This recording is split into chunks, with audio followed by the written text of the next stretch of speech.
Halo, selamat malam. Di video kali ini saya akan membuat video tutorial cara melakukan penginstalan Debian server ataupun Linux melalui VirtualBox. Sebelum kita melakukan penginstalan Debian server pada VirtualBox, alangkah baiknya kita terlebih dahulu menginstal yang namanya VirtualBox seperti ini. Nah, jika kita sudah menginstal, kita buka saja langsung.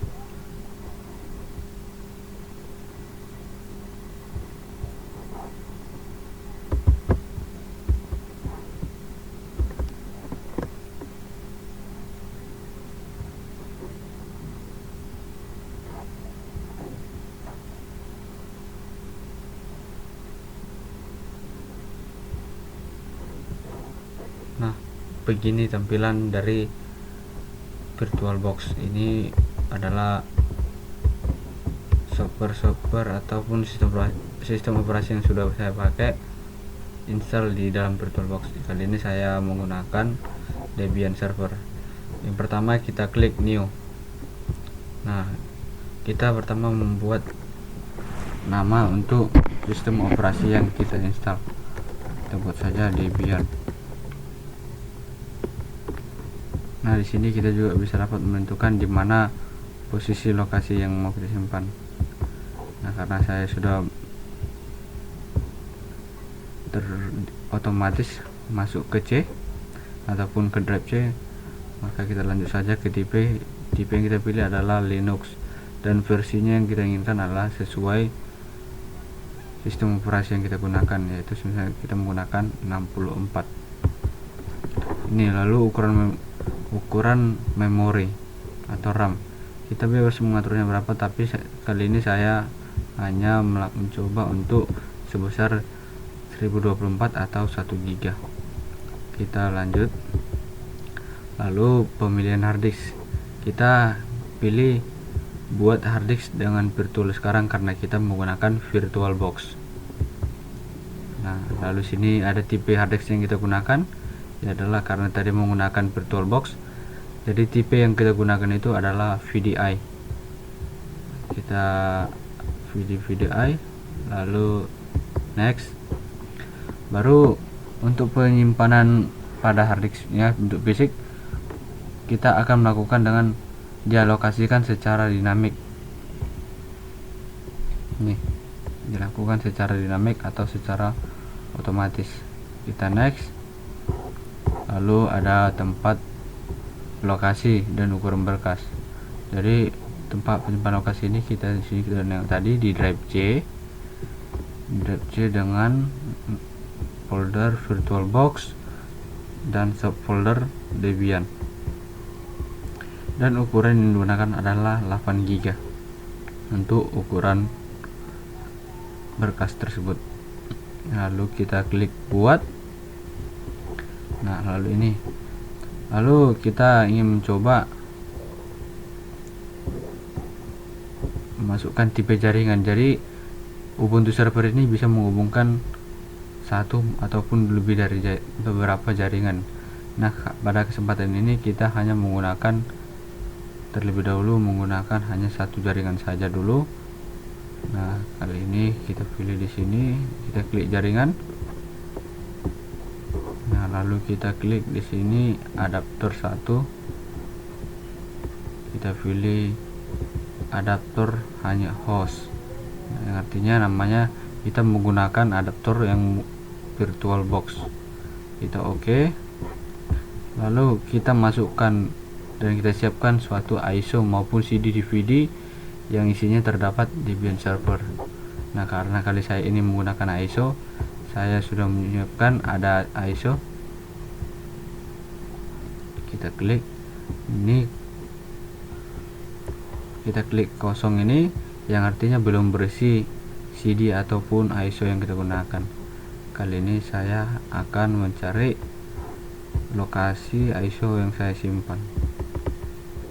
Nah, sini saya menyimpan beberapa Debian, ada Debian 6 dan Debian 7. Nah, pada kesempatan ini saya hanya menggunakan Debian 6. Nah, yang mana kita gunakan, kita yang pertama menggunakan Debian 1 untuk penginstalan, karena pada Debian 1 dan Debian 2 sudah otomatis tersedia isinya paket-paket ataupun software yang akan diinstal. Nah, jadi udah Debian 1 nya sudah masuk, lalu kita oke, lalu kita klik start untuk memulai penginstalan.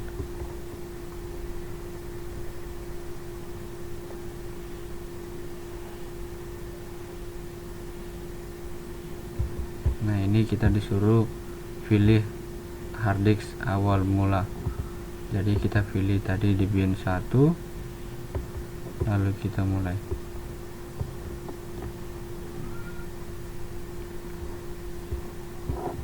Nah, ini tampilannya. Nah, kita sini bisa kita pilih mau berbentuk GUI maupun CLI. Nah, kita buat GUI, membentuk dalam berbasis GUI. Kita klik enter. Nah, ini bentuk tampilan GUI. Nah, kita sekarang memilih bahasa. Jadi bahasa yang kita gunakan secara default itu menggunakan bahasa Inggris.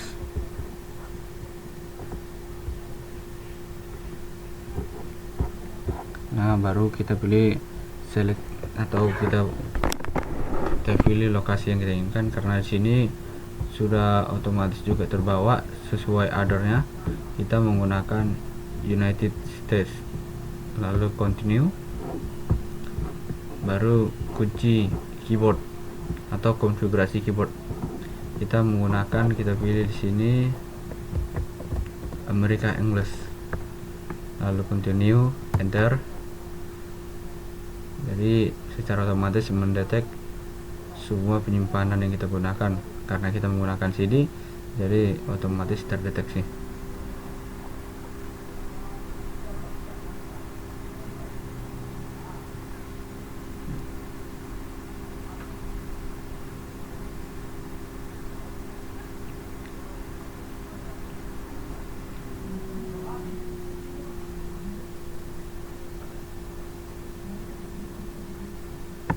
Nah, muncul tampilan konfigurasi jaringan. Jadi kita mau menggunakan konfigurasi jaringan.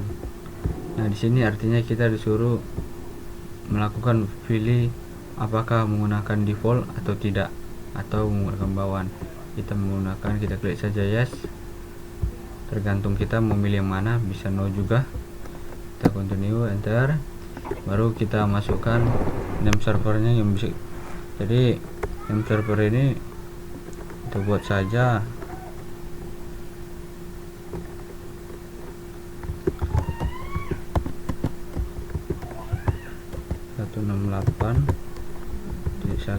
di 1, lalu continue, lalu kita pilih hostname nya, ini kita buat saja hostname nya, nama saya Marulak, lalu kita continue, lalu domain yang kita gunakan. Jadi domain ini nggak harus diisi ketika penginstalan, ketika melakukan konfigurasi bisa juga dilakukan pengisian domain. Jadi saya membuatnya di sini usd.ac.id, lalu continue. Lalu di sini kita meminta membuat password yang untuk sistem operasi yang kita install. Kita buat saja 1, lalu kita replay enter dengan password yang sama juga 1, lalu continue. Lalu di sini minta full name, untuk new user kita buat saja Marulak juga, biar sama, biar nggak gampang lupa. Samakan saja dengan hostname. Lalu ini juga ada username untuk akunnya, kita samakan saja, kita pilih continue. Lalu minta password barunya juga kita samakan saja, kita klik 1 dan replay enternya kita klik 1, lalu enter. Nah, lalu ada konfigurasi jam maupun zona waktu. Jadi kita di sini menggunakan extreme, lalu continue, lalu enter, lalu otomatis terdeteksi pada penyimpanan partisi yang akan kita gunakan. Nah, di sini kita masuk ke pemilihan partisi yang kita gunakan. Karena kita menggunakan hanya beberapa partisi, hanya sebagian dan hanya sedikit, kita hanya menggunakan use entry disk, atau manual pun bisa, terserah kita. Sekarang saya milih use entry disk yang paling atas, lalu enter. Nah, jadi hanya tersedia satu hard disk saja. Nih, SCIS1 8,6 GB versi ATA VirtualBox hard disk. Jadi kita ini menggunakan hard disk virtual. Lalu kita continue, lalu kita pilih seleksi partisi yang kita gunakan. Kita pilih saja sini home partition, lalu kita continue. Nah, jadi partisi yang kita dapat lihat di sini terdapat partisi primary, logika, dan berbentuk home. Ini jadi hanya dapat 3 partisi yang diatur. Lalu kita pilih finish, lalu continue, enter. Ini adalah konfirmasi mengenai partisi yang kita gunakan. Kita tekan saja yes, lalu continue.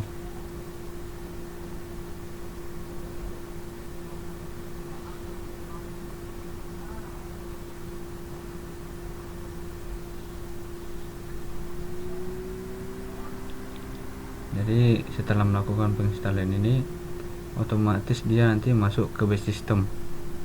Jadi membutuhkan waktu lama untuk melakukan penginstalan ataupun pengecekan base system yang terdapat pada Debian server. Mulai dari awal kita melakukan keyboard maupun melakukan password, akun, username. Jadi di sini dideteksi dulu apakah yang kita buat itu sudah benar apa tidak.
Lalu ini kita memilihkan apakah scan yang kita gunakan ini menggunakan DVD atau CD.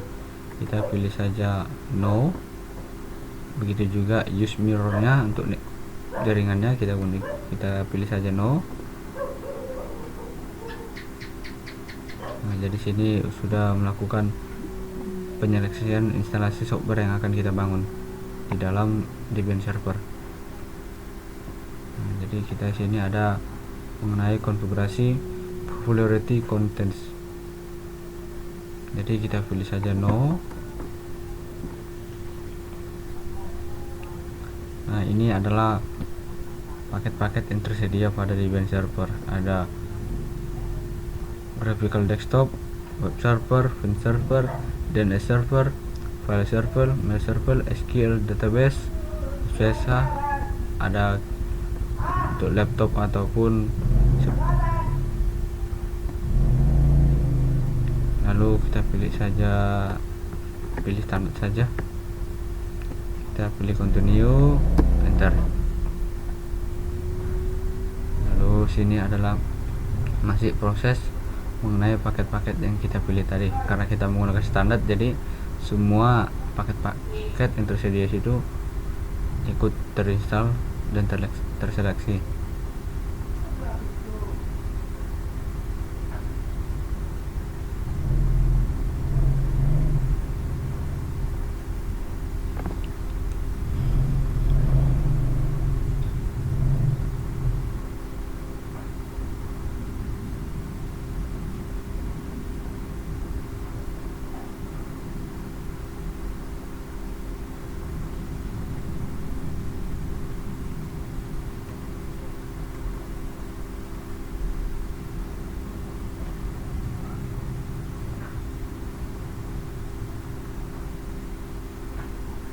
Lalu di sini adalah konfirmasi mengenai semua rekaman dari awal kita melakukan penginstalan.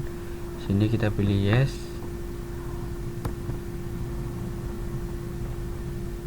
Jadi sini udah berjalan untuk update grup yang setelah kita melakukan penginstalan dari awal, jadi dimasukkan ke dalam grup bootloader, jadi disatukan. Nah, ini adalah konfirmasi instalasi yang kita buat bahwasanya sudah selesai, dan fasilitas yang kita gunakan CD-ROM ataupun floppy disk, maka akan minta konfirmasi agar dikeluarkan. Kita pilih continue.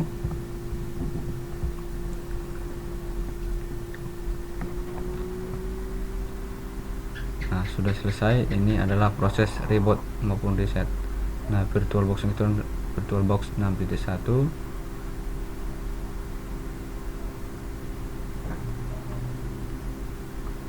Nah, jadi ini setelah udah selesai penginstalan, maka otomatis langsung terlaksanakan reset ataupun reboot. Nah, jadi sini karena kita sudah menggunakan tadi membuat username, kita buat tadi menggunakan marulak,